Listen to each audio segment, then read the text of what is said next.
Here we are. It's the June 2nd program.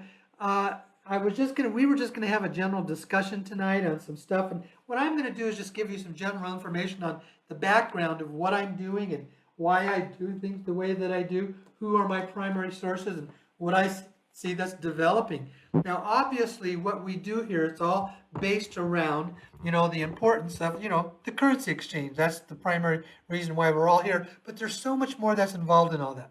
So, when I turn to different sources, who are the sources that I trust to use in everything that I do to listen and perceive of what's going on in this world and all the stuff around us? Well, I have basically about 6 or 7 primary sources that I always turn to that I trust for my information. And then my first primary foundational source is the works of A Course in Miracles. Now, if you understand, that's the true teachings of Jesus, and it's a channeled message of the Course in Miracles.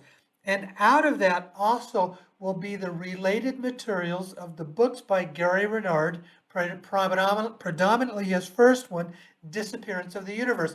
And it's all designed how the Course in Miracles is designed to shift and change our consciousness and our awareness of who we are as humans. There is nothing in my life that has helped change my life more than the works of A Course in Miracles and the writings of Gary Renard. The other book that is so great that I trust is the Jesus biography, and it's a channeled message. It's Jesus, his biography, and it's channeled by Lady Tina Louise Spalding. And what's ironic is that she's been a Course in Miracles student for well over 20 years. So that was the trust that was there. My third source is the works of the Wingmakers. And the Wingmakers are very strong. They have put out what I consider some of the best spiritual material that is out there and that is available, in the different sources that are predominantly out there of what are called good, practical, spiritual writing materials. In conjunction with the Wingmakers, you also have the interviews of Dr. Neruda, the Neruda interviews that I refer to very often. I have never seen anything that so well describes who we are as humanity, why we are here, we are in this world, all the problems that we have in this world, why we have what I would call dark consciousness in this world, and how all of that stuff correlates. Who are the cabal? Why are they the way they are, and stuff like that. And then with that comes the works of A.R. Borden. Now, Borden and Neruda were tied in together because basically Borden was Neruda's boss. But Borden was considered the brightest and smartest man in the world in who he had worked with and what he had done. Now, all of a sudden it looks like something's not going well on my Facebook feed. So hold on here. I just want to double check and make sure everything's going okay on Facebook. I don't know what it is. What's going on in the Facebook feed? Why is there so many problems coming through there? Let me do a refresh on that page and to see what I get. I just want to make sure, because that's where you folks are picking up what's going on there. Okay, we're broadcasting live on Facebook. Okay, yeah, see, so somewhat, well, I'm going to keep going, folks. I'm just going to keep going, assuming that the Facebook is going to pick up the feed that I'm bringing through, because it says that it still is. It's just that maybe there's an internet connection feed problem there. But Borden was considered the brightest and smartest man in the world, and he was very advanced, and he was the one that was advancing, working with what I call the ET sources, of the benevolent ET sources for us. Here's what's interesting. All of these sources, whether it's Course in Miracles, the Jesus in his autobiography, one other source is the channelings of Barbara Marciniak when she channels the Palladians. That is also a very, very excellent source. Now, the Palladians are a very advanced, benevolent ET group that is here to help us and assist us in our waking up process here on planet Earth. And they explain why they do what they do, what their purpose is, why they are assisting us, and what their role is in our relationship to them. And they have been coming through Barbara Marciniak for close to 33 years, folks. When you've been that long, it shows you that there's credibility when people continue to listen and continue to want to enjoy the work that is going on there. So, all of them are saying and relating, this is the time for humanity to wake up. This is the season that we are beginning to wake up. When you look at the history of the human race, going back thousands of years, we basically were a race of people that were in a dumbed down, ignorant slavery state run by these, what we call, these sources called the cabal. Now, what the Palladians tell us, it was thousands of years ago that there was this group of ETs called the Anunnaki that messed with our DNA, and they put us in this dumbed down, ignorant state. Well, that is starting to shift and change as we are beginning to wake up, because we were kept as basically an ignorant slave race to serve these cabal for basically thousands of years. And we're now waking up and learning the truth of who we are and what our true place is. We're starting to slowly move out of our states of slavery by becoming aware, awake, and intelligent to what really goes on in this world. Now, there's a different story behind the rest of that as I explain that. But in this waking up process, we are the ones that are basically starting to move into a different state of being. It's interesting how this slavery took place, because there were always basically two predominant things: control the information that we receive and control the world's money supply. You control those two issues, you have the ability to control humanity on this planet. We have known that the world's money supply has basically been controlled by the Rothschilds as they control the central banking systems around the world, keeping the masses in financial slavery, while these businesses that are run by these massive corporations, who many are a part of the cabal system, are feeding into their power and control system. When it comes to controlling the information that we received, prior to the internet, most of our information came from three primary sources: our public education system, the media system, and the entertainment industry. And here's what's interesting. When I was in the state legislature and I was a state senator, I was the ranking member on our Senate Education Committee. So I understood how public education was run at the state level. And what I realized, if you ever wanted to make an impact on the public education system, there was one predominant group that you had to go through and get their approval, because public education is dominated by the teachers union. Now, where I was in Washington State, obviously the teachers union would be the Washington Education Association. And nationally, it's the American Education Association. And guess who started the AEA, the American Education Association? The Rockefellers. The other dominant, powerful, elite, cabal-based family that would run and control so much of what happened in our world. The Rockefeller Foundation started the American Education Association because they knew if you could create a union that would dominate the education system, you would dominate and control what was taught through the education system.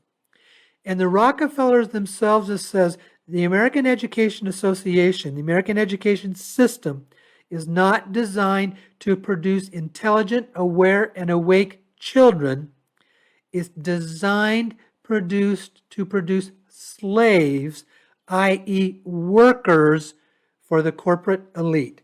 So everything in public education is about producing a working-based class of people who are still in a lower state.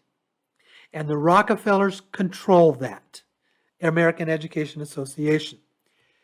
One of the other things that is so important in our lives is our health. There has been lots and lots of times that various people have said, you can be a billionaire, but if you don't have your health, what good does it do? Having good health is one of the most important things that we want. And our health system in America is controlled by the American Medical Association. They control the rules of what it takes to become a medical doctor. They control the rules of how the Doctors Association can operate. They control the rules of what drugs get to come through the process and that are approved to be used in the medical system. And guess who started the American Medical Association? Bingo, the same family, the Rockefellers. Can you now see their dominant control that they want to have over the American life system? They control the education, the things that we learn, and then they control the medical association, the healthcare system that's so important to our lives. And what they have done with both of those is limited our ability to learn and the type of healthcare that we can have to become basically more awake, more intuitive, and more aware humanity. So we see this cabal-controlled system. And what's happening is, when I went back to the sources I was talking about earlier, is that all of them said this is the time for us to wake up. This is the time for us to go through the shift and change that we're going through. This is the time for us to be a group of people who have the ability to basically be an aware and awake society. And in the process of doing that, what we're doing, we're learning how to learn for ourselves outside of the control of the education system, the mainstream media, and the entertainment industry. And our greatest gift to that has been the internet. The internet has been the gift to us that has been helping us to wake up and learn the truth for ourselves.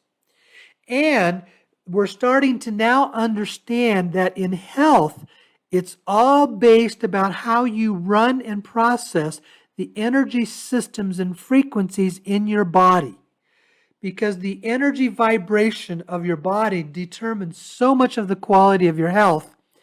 And there is now the coming forward of the new types of med beds, the medical beds that will be coming forward that will have the ability to bypass the pharmaceutical industry and the American Medical Association system. So we're moving into this ability to enlighten ourselves, to keep ourselves in good health, and to be basically awake and alert, no longer slave-based human beings. Now, then with all of that, why is it that we're here in this currency exchange? Because, as I said, the other thing that so controls our lives is the money system. We basically are dependent upon money to be able to do anything in this world.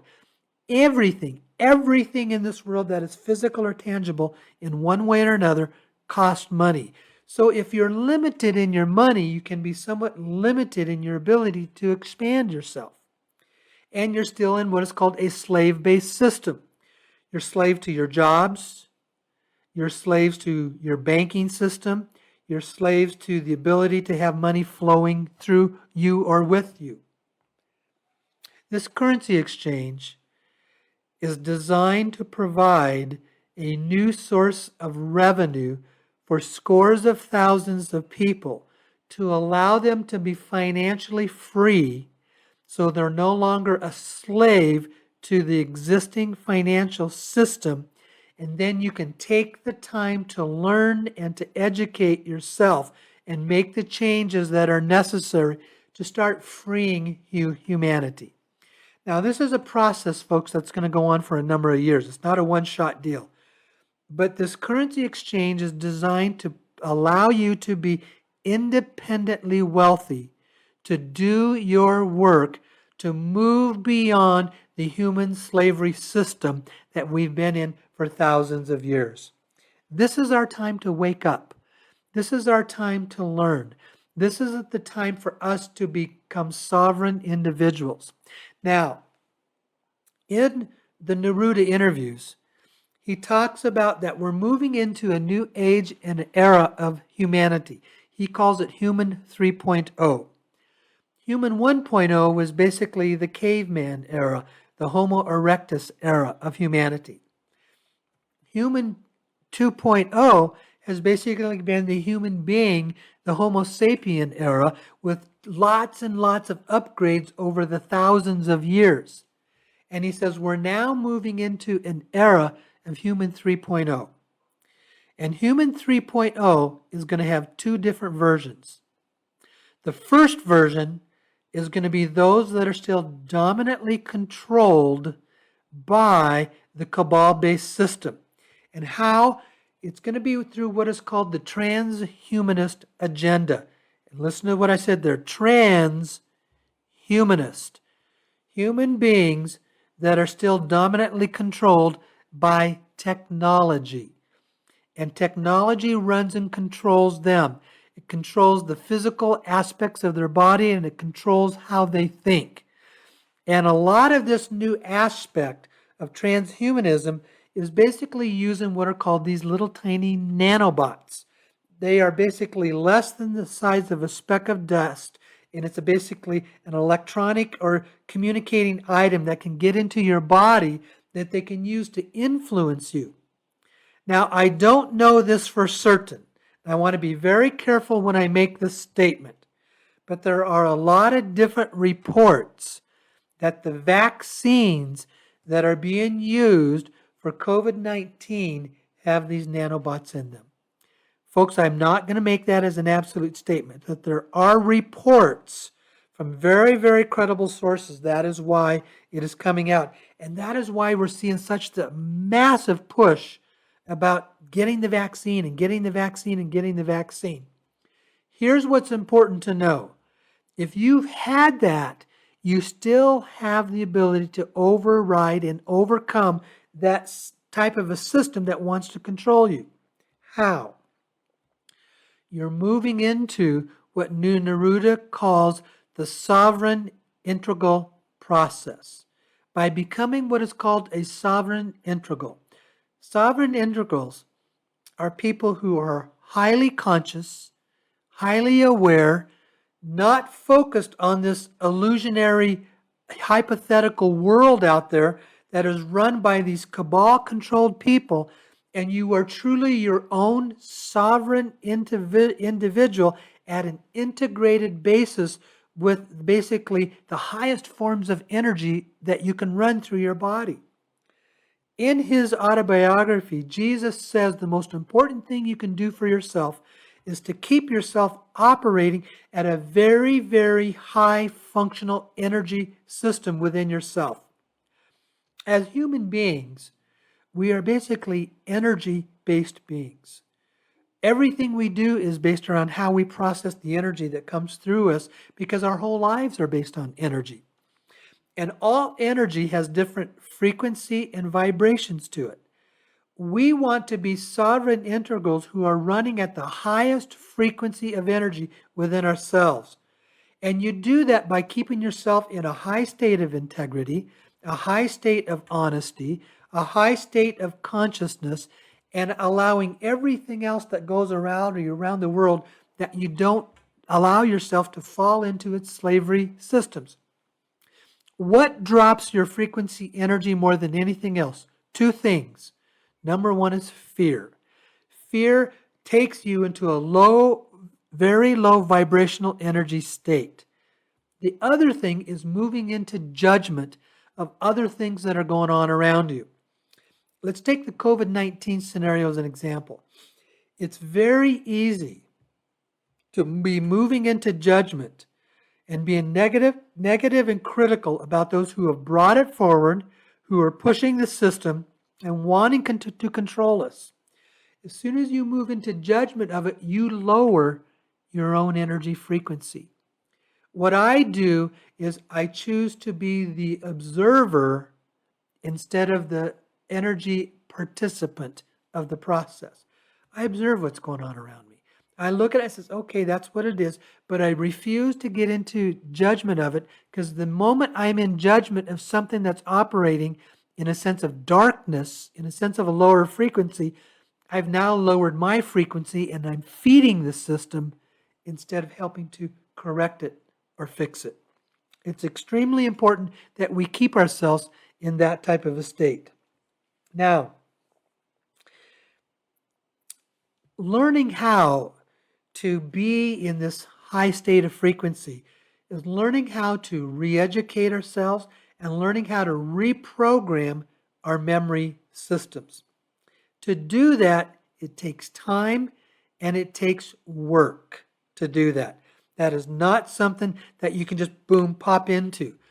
You have to actually undo your old memory systems. Now, here's what A.R. Borden told us. The conscious mind processes about 18 to 20 data bits of information per second, but the subconscious mind processes about 60 to 80 million data bits of information per second. 95% of our day that we function in is lived from the memories of the subconscious mind. It's the programming and the memories in the subconscious mind that determines how we think, how we process information, and how we view the world that goes on around us.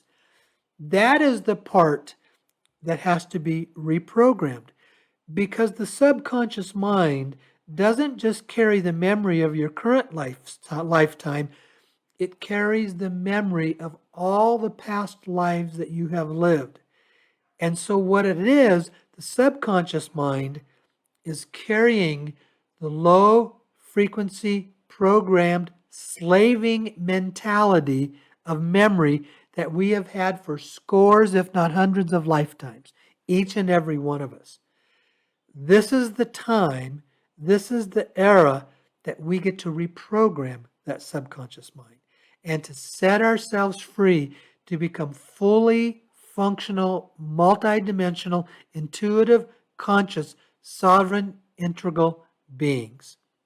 That is our choice. It's a matter of our own free will. It's a matter of our own free choice to do that. And it's what I am choosing to do. And as I said, so the currency exchange and the money that comes is only a part of it. But its main reason and purpose is to allow you to be financially free, so you're no longer a slave to a 40 to 60 hour a work week. You are free to re-educate yourself, and the education will be readily available over the internet, and how you can then reprogram the subconscious mind so that 95% of your day you're operating from a higher sense of consciousness, awareness, and what is called a love frequency in how we react to everybody around us. The works of Neruda, the works of A.R. Borden, and a lot of the messages that come through Barbara Marciniak are the ones of the best sources that talk about that. Now, on a practical level, Barbara Marciniak just came out with a new message within the last 3 and 4 days. It's absolutely outstanding. I've already listened to it twice. It's very practical and pragmatic. It talks about the controllers of our world. It talks about the role of the COVID-19, about how we can move beyond it, and who we get to be. So with that, folks, that's kind of what I wanted to share tonight, just kind of the general overview. There's nothing new that's happening in the currency exchange. I continue to get the messages from my sources that it's coming down to an agreement between the United States and China. China is saying yes, and the people involved in the decision for the United States are saying not yet, that there's an event that they want to take place, but nobody knows. They're not leaking to us what that event is or when it might happen. That's pretty much the program tonight, folks. I want to thank all of you for joining me, and I hope this works well for everybody. So, okay, thanks a lot. Okay, and good night.